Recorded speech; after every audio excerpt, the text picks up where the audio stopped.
안녕하세요. 네, 최중인 원장입니다. 6장 회로망 시작하겠습니다. 제가 1장, 2장, 3장, 4장 같은 경우는 문제풀이도 종료하지만은 이론 위주로 이론이 이해되도록 공부해 주셨으면 하고요. 그 다음에 5장 같은 경우는 문제를 풀 정도로만 연습해 주시면 됩니다. 6장도 마찬가지예요. 시험에 출제 빈도는 굉장히 높은데 이론보다는 많은 문제를 접하면서 풀면서 이 숙달을 좀 해주시면 좋겠습니다. 그래서 6장 회로망을 시작하는데 이 회로망은 어떤 의미냐면은 우리가 전원이 하나가 아니고 2개 혹은 3개 혹은 여러 개가 있을 때 회로를 해석할 수가 있습니다. 그 다음에 복잡한 회로를 간단하게 하나의 전원과 저항, 어드미턴스 이런 것들로 변화시킬 필요가 있어요. 그때 이 회로를 해석하는 그런 방법이 회로망이다 이렇게 보시면 되겠습니다. 그래서 회로망에서 첫 번째 1번 전원을 공부를 하게 되는데 전원에는 전압원과 그 다음에 전류원 혹은 종속전원이라는 것들이 있습니다. 이런 부분들이 이 회로망을 공부하는 데 있어서 굉장히 중요한 개념인데 먼저 선형회로망이라고 있죠. 선형회로망을 한번 선형회로망의 뜻을 한번 보도록 할게요. 우리가 이런 거 있습니다.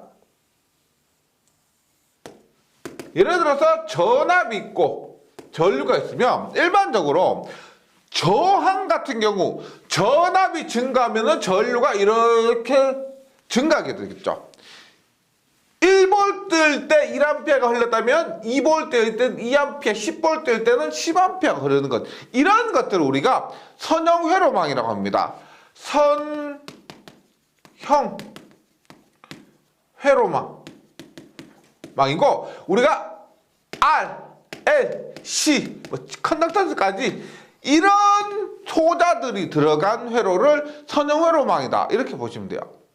근데 반도체 같은 경우는 이러한 작용을 합니다. 전압을 이렇게 증가시킬 때 전류가 어떻게 되냐면 얘가 전압을 증가시켜도 전류가 흐르지 못하다가 어느 시점 이상 가면 전류가 갑자기 이렇게 흘러버려요. 전류가 이렇게 흐릅니다. 지금 선형이 아니죠. 이렇게 떨어졌죠. 이런 것을 우리가 비선형 회로망이라고 그래요. 이것도 우리가 반도체 소자가 들어간 회로를 비선형 회로망이라고 보시면 됩니다. 이렇게요. 1V일 때 0A, 2V일 때 0A, 3V일 때 0A, 5V니까 10A. 이런 식으로 비선형적으로 작용하는 것을 비선형 회로망이다라고 합니다. 그래서 먼저 선형 회로망은 RLC, G 등의 회로 소자가 전압 전류에 따라서 그 본래의 값이 변하지 않을 것을 선형 소자라 하며 이들 선형 소자로 구성된 회로를 선형 회로망이다라고 합니다. 네. 그래서 이번 장은 우리가 보통 선형 회로망 RLC, G가 들어간 회로를 공부하고요. LC만 해도 다소 어렵기 때문에 우리가 보통 이번 장에서의 개념은 저항을 위주로 해석을 해보도록 합니다. 그 다음에 전원이 있어요. 전원은 일단 전압원이 있습니다. 전압을 보내주는 전원. 그 다음에 전류원이 있습니다. 전류를 보내주는 그런 작용하는 전원이고요. 그러면 결과부터 말씀드릴게요. 전압원은 요구 조건이 전압원이 갖춰야 될 것. 그러니까 우리가 보통 이렇게 얘기합니다. 이상적인 전압원은 내부 저항, 교류라면 임피던스겠죠. 내부장이 0일 것. 이게 굉장히 중요해요. 전류원은 내부장이 무한대. 이것은 무한대를 표시합니다. 무한대가 굉장히 클 것. 이상적이라고 하면은 내부 저항이 0이에요. 보세요. 전선이 이렇게 있는데 저항이 0옴이면 이것은 우리가 이렇게 쓸 수가 있습니다. 전선도 그냥 연결한 것과 같아요. 이 부분을 우리가 저항 부분을 단락시킨다. 단락시켜. 그 다음에 전류원은 저항이 무한대입니다. 이 저항이 무한대 옴이에요. 저항값이 굉장히 큽니다. 그럼 얘는 우리가 어떻게? 우리가 전선이 떨어지면은 끊어지면 전류가 흐를 수 없죠. 그래서 개방, 즉 이렇게 선을 끊어버리는 것과 같은 작용을 하는 겁니다. 그래서 전류원은 개방시킨다. 자, 결론을 말씀드렸는데요. 이게 이번 장에서 굉장히 중요한 요소입니다. 전압원은 단락, 전류원은 개방. 이것이 이번 장에서 가장 많이 들어가는 회로의 성질이 될 겁니다. 그런데 다시 볼게요. 전압원은 부하에 흐르는 전류 크기와 관계없이 항상 전압원의 기전력과 같은 전압을 똑같은 전압을 항상 부하에 일정하게 공급하는 기능을 가진 전원으로 이상적인 전압원은 내부장이 작을수록 좋은데 이상적인 전압원의 조건은 내부 임피던스가 저항이라고 했지만 교류 같은 경우는 임피던스가 0이고요. 0이고 단락. 전류원은 부하의 변동과 관계없이 일정한 전류를 공급하는 전원장치로서 부하 전압의 변화에 대해서도 항상 일정한 전류가 유지되도록 공급하는 기능을 가진 전원으로서 이상적인 전류는 내부장이 클수록 좋다. 그래서 이상적인 경우는 개방시킨다는 겁니다. 저항이 0, 저항이 무한대. 다시 말씀드리면 이거 굉장히 중요한 거예요. 그 다음에 특별한 경우 이런 게 있습니다. 우리가 종속 전원이라고 해서 예를 들어 이런 게 있어요. 여기에 뭐 IX가 있다. IX가 있고 뭐 EIX다. 이런 것을 특별히 뭐라고 하냐면 종속 전원이라고 하는데 보세요.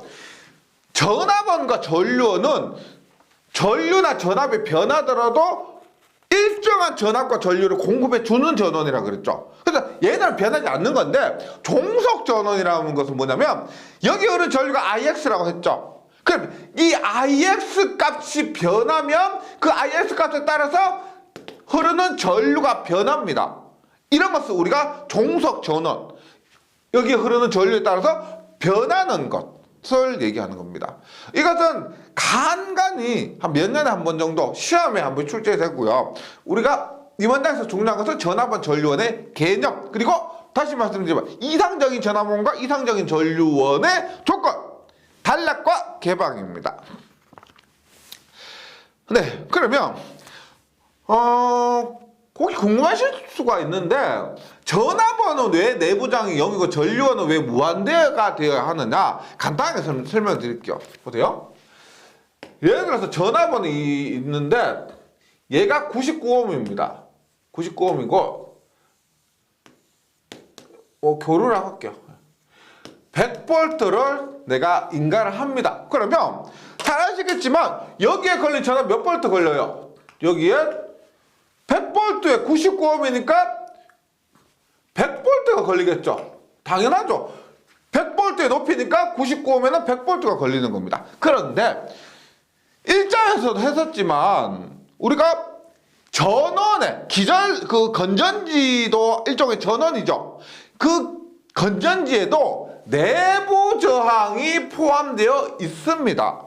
내부 저항이요. 근데 내부 저항이 만약에 1옴이라고 해보세요. 1옴. 그리고 부하 저항이 99옴이에요. 우리가 목적은 뭐예요?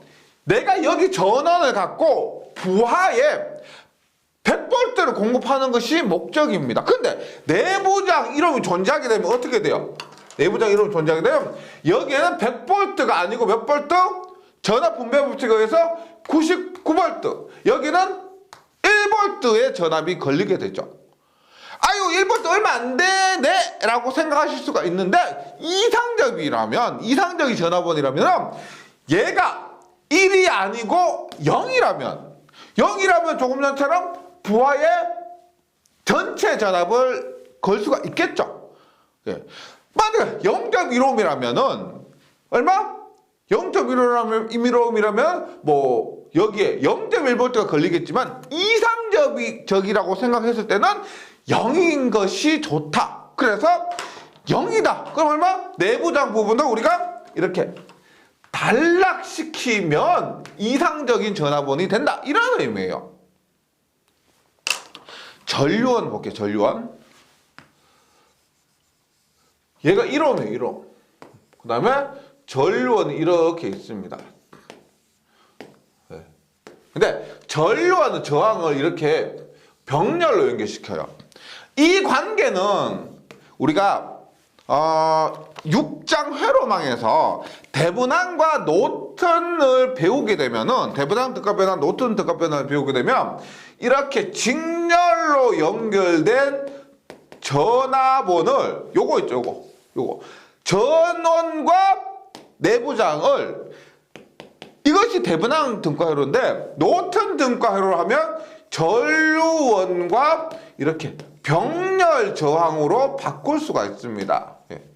그 관계에 의해서 이런 식으로 직렬 저항과 전압원을 병렬 저항과 전류원으로 바꿀 수가 있다는 거죠. 그럼 만약 얘가 99A를 해요. 99A. 거기 100A를 보낸다고 할게요. 100A. 그러면 전류 분배 법칙에 의해서 여기 흐르는 전류 얼마예요? 부하에 흐르는 전류 얼마? 1 플러스 99분의 1ohm에 흐르는 전류는 남의 거죠. 99 곱하기 전체 전류 100하니까 99A. 즉 여기에 99A가 흐른다는 겁니다. 근데 만약 얘가 999ohm이면 99.9A 흐를 것이고 9999ohm이면 99.9A가 흐를 겁니다. 하지만 이상적이라고 했을 경우는 이 값이 뭐다? 무한대이면 좋다는 거죠. 무한대이면.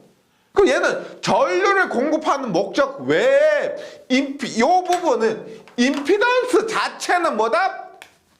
개방되어 있는 것이 좋다는 겁니다. 전류를 공급하는 목적 외에는 전류는 공급하고요. 그 외에 임피던스 성분은 무한대, 즉 이렇게 개방되어 있는 것이 이상적인 전류원으로 봤을 때는 이것이 맞다는 겁니다.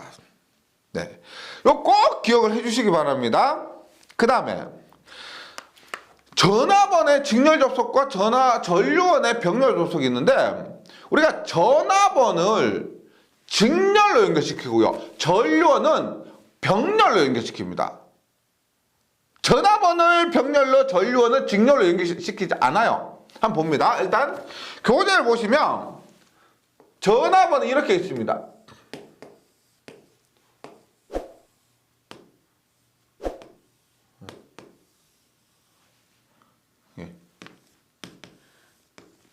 지금 10V, 20V, 그 다음에 8V.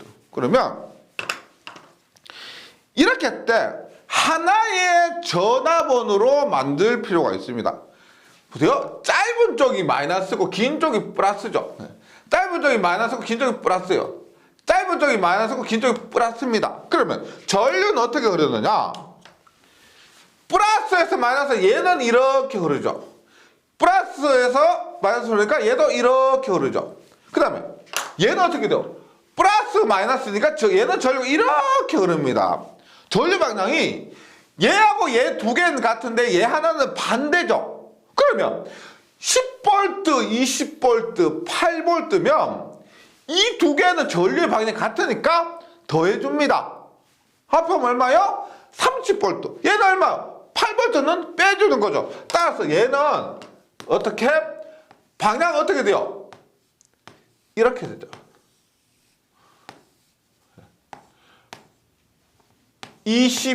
22V로 만들 수가 있다는 겁니다. 하나의 22V 전압원으로 만들 수가 있다. 이런 거예요. 네. 그 전압은 병렬이 왜 안 되냐? 이렇게 보세요. 예를 들어서 뭐 이렇게 했다 하면 얘가 10V고 얘가 10V면 전체 전압 10V죠. 10V 전체 전압 10V입니다. 만약에 얘가 10V고 얘가 3V다. 그러면 어떻게 돼요? 우리가 전이라는 것 자체 개념이 높이가 같은 건데 이 높이는 10m래요. 이 높이는 3m래요. 그러면 같은 높이라고 되어 있는데 높이가 다르죠. 그럼 보세요. 전압의 크기가 다르면 전압이 높은 곳에서 낮은 곳으로 즉 이런 식으로 쓸데없는 순환전류가 흘러버립니다. 우리가 목적은 뭐예요? 이렇게 부하로 전류를 공급하는 목적입니다.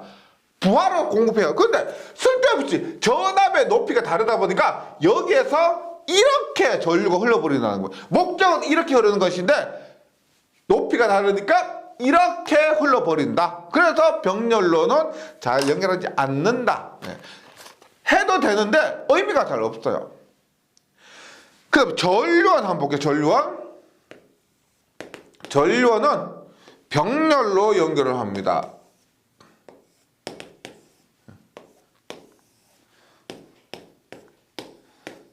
이렇게 그러면 I1, I2, I3 I1, I2, I3 합격. 그러면 지금 전류 방향 이렇게 해요. I1은 이렇게 I2는 이렇게 I3는 이렇게 어떻게 돼요? 여기에서는 같은 방향 두 개 I1과 I3를 더하고 거기에서 I2를 뺀 것이 전체 전류가 되는 겁니다. 어렵지 않죠? 그러니까 전압도 마찬가지고 전류도 마찬가지고 방향이 같은 것은 더하고요. 반대인 것은 빼주고 그렇게 해주시면 되는 거예요. 전류원은 직렬을 하면 왜 안 되느냐면 앞에서 했지만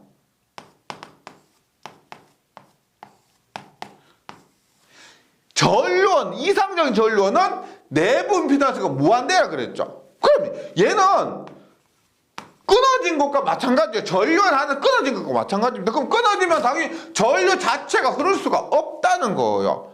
없다는 겁니다. 이상적으로 봤을 때.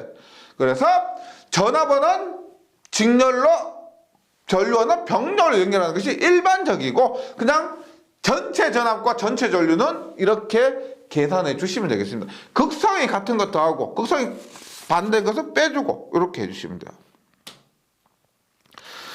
네, 그러면은 다음 장에 본격적으로 회로망 정리를 하도록 하겠습니다. 회로망 정리.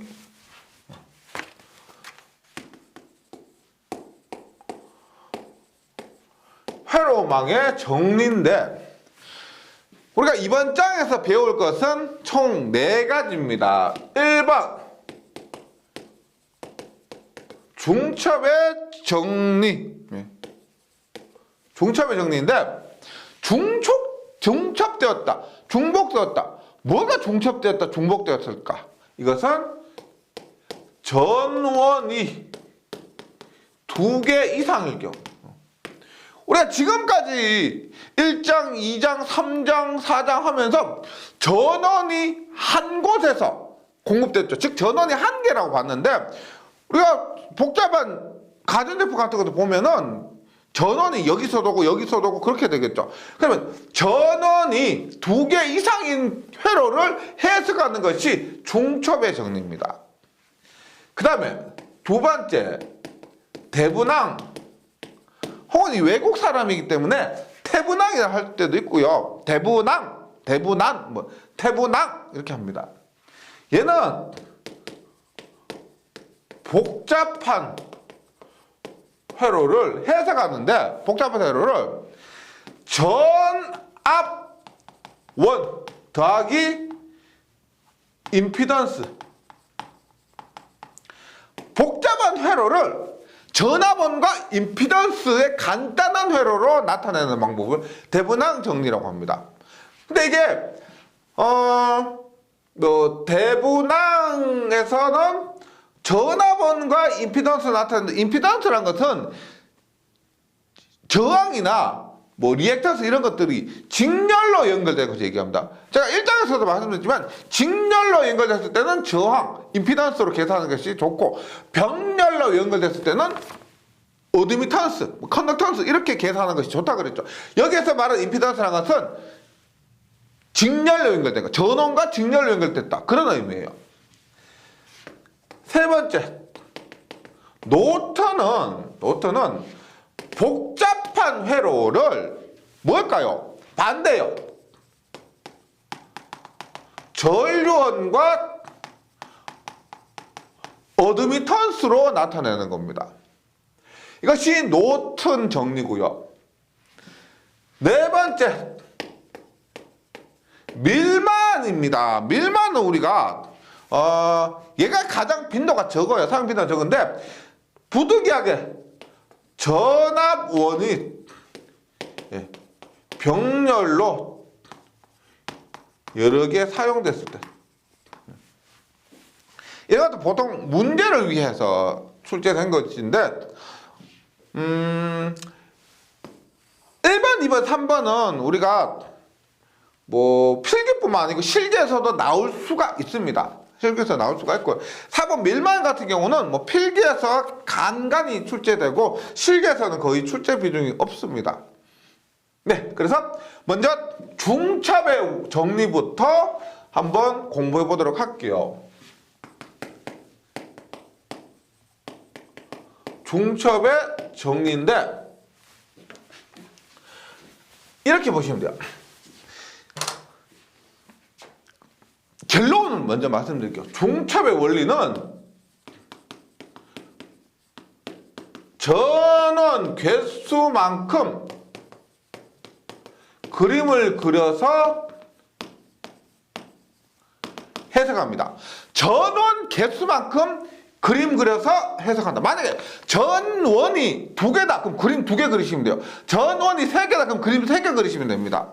이때 굉장히 중요한 게 뭐냐면, 내가 전원이 2개니까 그림을 2번 그려요. 그래서 하나의 전원으로 계산할 때 나머지 전원을 어떻게 처리하느냐, 조금 전 말씀드렸던 거,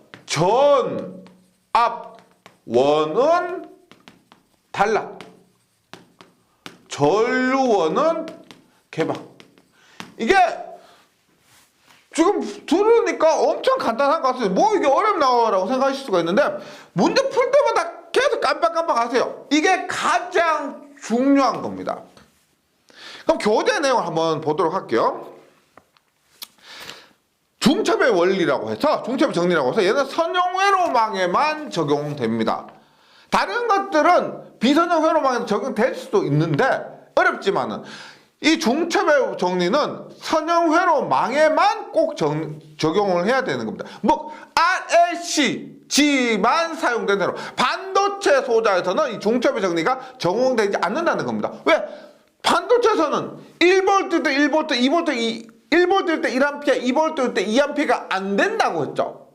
그런 조건이 될 때만 중첩의 정리를 적용할 수가 있습니다. 볼게요. 중첩의 정리는 선형 회로망에만 적용을 하고요. 2 이상의 전압원이나 전류원이 혼합된 회로망이 있어서 회로 내 어느 한 지로에 흐르는 전류는 각 전원이 단독으로 존재할 때 전류를 각각 대수적으로 합하여 구한다. 한국말인데 좀 어렵죠? 예, 한번 계속해 볼게요. 순서, 한 개의 전압이나 원이나 전류원을 취하고 나머지 전원은 모두 없앤다. 이때 중요한 것이 전압원은 단락, 전류원은 개방시킨다. 그 다음에 그 전원만의 전압이나 전류를 구합니다.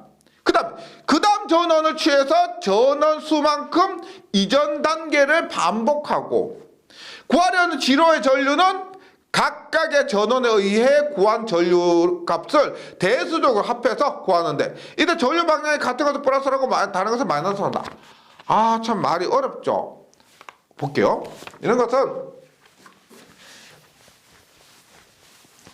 그림 그려서 문제 한두 개 풀어보시면 굉장히 수월해집니다. 보세요. 예를 들어 이런 회로가 있다고 할게요. 이런 회로가 있어. 보세요. 이거 기억해 주시면 됩니다. 교재에 있는 내용 참고 많이 주시고요. 아니 그냥 잊어버리시고 이거 기억해 주시면 돼요. 만약에 6볼트입니다. 얘가 3볼트요. 그리고 얘가 3옴이에요. 3옴. 그럼 이때 문제에서 이렇게요. 여기 흐르는 전류가 얼마냐? 라고 묻습니다. 뭐요?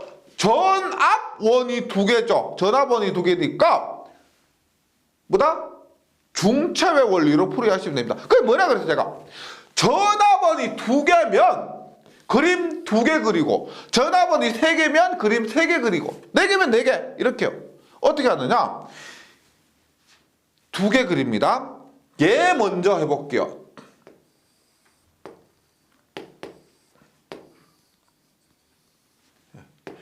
합니다. 얘 어떻게요? 6볼트로 계산하고 싶은데 일단 3볼트는 어떻게 해요? 없애긴 없애야 되는데 어떻게 한다? 전압원은 달라. 생각하지 마시고요. 그냥 전압원 있죠. 이거는 그냥 달랑 뭐예요? 쇼트 연결시켜 버리세요. 그리고 6볼트고 3옴이면 어떻게 됩니까? 여기 흐르는 전류는 첫 번째 여기 흐르는 전류보다 3분의 6이니까 2A가 이 방향으로 흐르게 되는 거죠. 첫 번째. 두 번째. 3볼트로 계산합니다. 3옴이요. 그럼 어떻게 돼요? 얘가 플러스 얘가 마이너스니까 전류 어떻게 흘러요? 이 방향으로 흐르게 되죠. 이 방향으로. 그러면 3옴에 3볼트니까 1A가 이 방향으로 흐르게 됩니다. 그럼 두 전류의 방향은 반대가 되죠. 반대가 되죠. 그러면 이쪽으로 2A, 이쪽으로 1A면 결과적으로 어떻게 됩니까? 결과적으로 어떻게? 이 방향이죠. 이 방향. 이 방향으로 1A가 되는 거죠. 그럼 전류값은 얼마? 전류값은 I는 1A로 계산이 됩니다. 근데 만약에 이렇게 보세요. 만약에 똑같은 문제에서 전류의 방향이 이 방향으로 해서 전류가 얼마냐라고 물으면 어떻게 될까요? 보세요. 이렇게 회로를 해석하니까 이 방향으로 1A가 되죠. 결과는 1A로 이 방향으로 1A가 되는데 문제에서는 이 방향으로 몇 A냐고 묻습니다. 그러면 전류의 방향이 반대죠. 그러면 전류는 얼마? 마이너스 1A가 된다. 전류는 마이너스 1A. 이렇게 나오게 되는 겁니다. 방향까지 조심해 주시면 돼요. 그래서 교재에 있는 순서를 한 번 더 볼까요? 요거 한번 이해하신 상태에서 한 개의 전압원이나 전류원을 취하고 한 개의 전원을 취하고 나머지 전원은 없앴는데 전압원은 단락시키고 전류원은 개방시킵니다. 전압원이니까 단락시켰고요. 그 전원만의 전압이나 전류를 구합니다. 그 다음에 하고 나서 그 다음 전원을 취해서 전원 수만큼 이전 단계를 반복합니다. 전원이 두 개니까 두 개 반복하고 세 개면 세 개 반복하고 이렇게요. 그 다음에 구하려는 지로에 이 부분의 전류는 각각의 전원에 의해서 구한 전류를 대수적으로 합해요. 벡터적이 아니고 그냥 대수적으로 하는 건데 방향을 고려해 주시면 됩니다. 구하는 이때 전류의 방향이 같은 것은 플러스 하고 다른 것은 마이너스로 해서 구하게 됩니다. 그럼 연습을 조금만 더 해볼게요. 만약에 이런 거였어.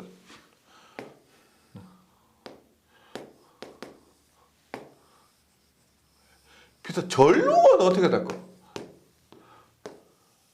전류. 얘가 만약에 3볼트고요. 얘가 3A고 얘가 2A입니다. 3옴이고 2A입니다. 2A다. 그러면 야 비슷하겠지 생각하세요. 첫 번째 3볼트에 의해서 구합니다. 그 다음에 2A에서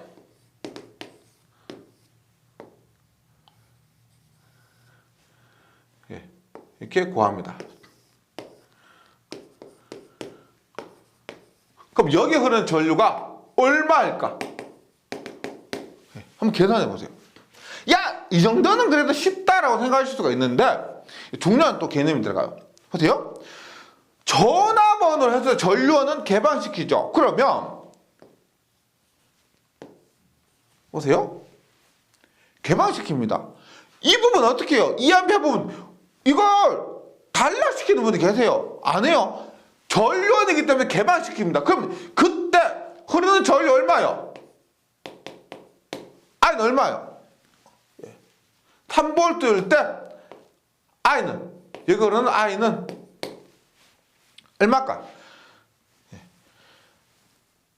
뭐 공식으로 하는 게 아니에요. 0A죠. 0A. 왜? 전선이 끊어졌는데 어떻게 전류가 흐를 수가 없죠? 끊어졌습니다. 전류 못 흘러요. 0A입니다. 야, 3ohm에 3V가 1A다. 이렇게 아니란 겁니다. 전압 한번 구해볼까요? 보세요. 3ohm이에요. 그러면 여기에 몇 볼트가 흘러요? 몇 볼트 흐른다? 몇 볼트 걸린다? 여기에 걸린 전압은 3볼트! 아니죠. 여기에는 전류가 0인데 V는 IR에서 전류가 0인데 어떻게 전압이 걸리겠어? 여기 걸린 전압은 0볼트입니다. 그럼 3볼트는 어디 걸려요? 여기가 우리가 일반적으로 공식을 적용해 보면 저항이 무한대가 되죠. 무한대. 맞죠? 그럼 얘는 어떻게 돼요? 3ohm과 무한대가 직렬로 연결된 세로가 됩니다. 3ohm 플러스 무한대 ohm분의 여기는 3ohm이니까 무한대분의 3ohm 곱하기 3 해봤자 0이고요. 여기가 얼마요? 3ohm 더하기 무한대분의 무한대죠. 그럼 무한대분의 무한대는 1이니까 무한대분의 무한대 1이니까 여기 걸린 전압은 3V가 된다. 여기는 0V, 여기는 3V 이렇게 되는 거예요. 그러니까 이렇게 기억하시면 돼요. 이렇게 개방이 된 부분이 있죠. 전류원 자리에서 이 전류원을 개방시켰는 자리에는 인간 전압이 모두 걸리게 되는 겁니다. 네, 그 다음에 여기는 어떻게 돼요? 전압은 3V는 앞에서처럼 단락을 시켰습니다. 단락을 시켰으니까 2A가 그대로 이렇게 2A가 흐르게 되죠. 근데 방향이 이러한 방향으로 2A니까 문제에서는 이 방향 전류를 물었죠. 그러면 어떻게 된다? 이 방향 전류는 마이너스 2A가 되는 거죠. 전류의 방향이 다르기 때문에. 이게 굉장히 간단한 세로인데 여기서 보세요. 중요한 건 뭐다? 전압은 단락 전류원 개방만 시키면은 문제는 1장에서 배웠던 ohm의 법칙, 킬로의 법칙, 전압 전류 분배 법칙으로 대부분 풀리게 됩니다. 이거 조금 이해를 해보시고요. 교재에 있는 연습 문제 한번 보도록 할게요. 이번 장의 내용은 문제풀이가 굉장히 중요하다고 했기 때문에 문제를 많이 풀어보셔야 됩니다. 교재 한번 볼게요.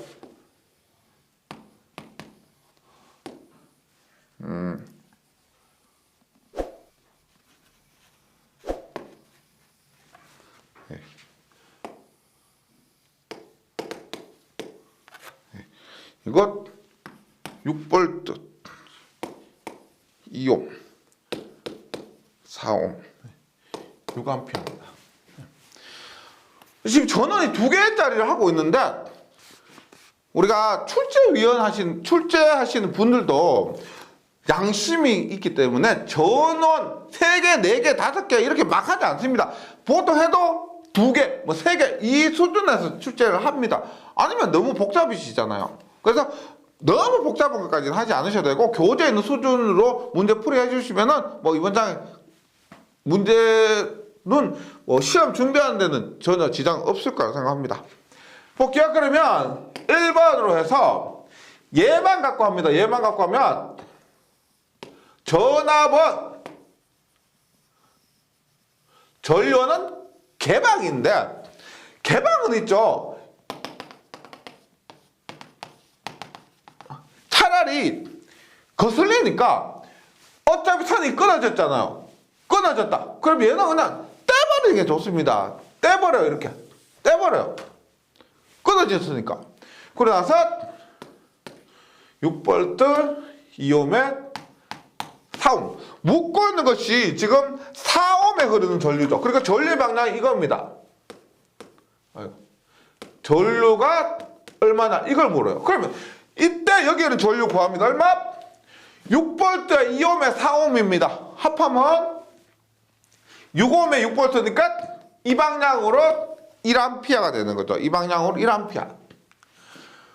두 번째, 전압원을 단락시키는데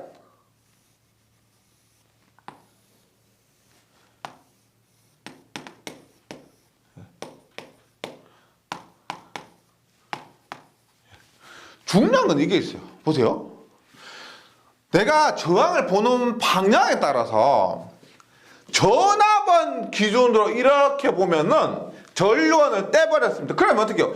2ohm과 4ohm이 직렬 연결이죠. 직렬 연결이 됩니다.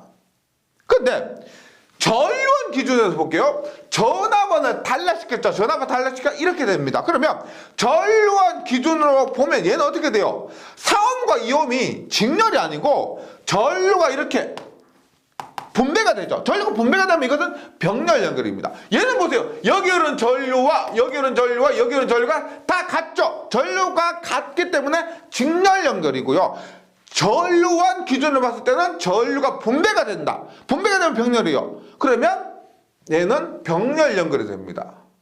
그때 여기는 전류 얼마요? 전류 분배 법칙에 의해서 1장 참고해 주세요. 6 곱하기 4 플러스 2분의 전류는 어떻게 됩니까? 남의 거 대입하시면 되죠. 여기 흐르는 전류는 2 플러스 4분의 여기 흐르는 전류는 2. 여기 흐르는 전류는 2 플러스 4분의 4. 왜? 반비례하니까. 저항과 전류는 반비례하기 때문에. 따라서 4ohm에 흐르는 전류는 어떻게? 전체에서 2를 곱하시면 되죠. 2A. 그 다음에 6A가 이렇게 가면 전류 방향이 이렇게 됩니다. 이렇게. 여기서도 이렇게 같은 방향이죠. 같은 방향. 그러면 여기에 흐르는 전류는 얼마? 같은 방향이니까 1 플러스 2에서 3A 되는 겁니다. 그 답은 3A. 예. 이런 식으로 차분히 그림을 그리는 것이 귀찮긴 하지만 중첩에서 중요한 것은 전원의 개수만큼 그림을 그린다. 그 다음에 또 전압원은 단락시키고 전류원은 개방시킨다. 이것만 기억해 주시면은 그게 어렵지 않을 겁니다. 예, 잘 정리해 주시고 다음 시간에 다시 뵙도록 하겠습니다. 수고하셨습니다.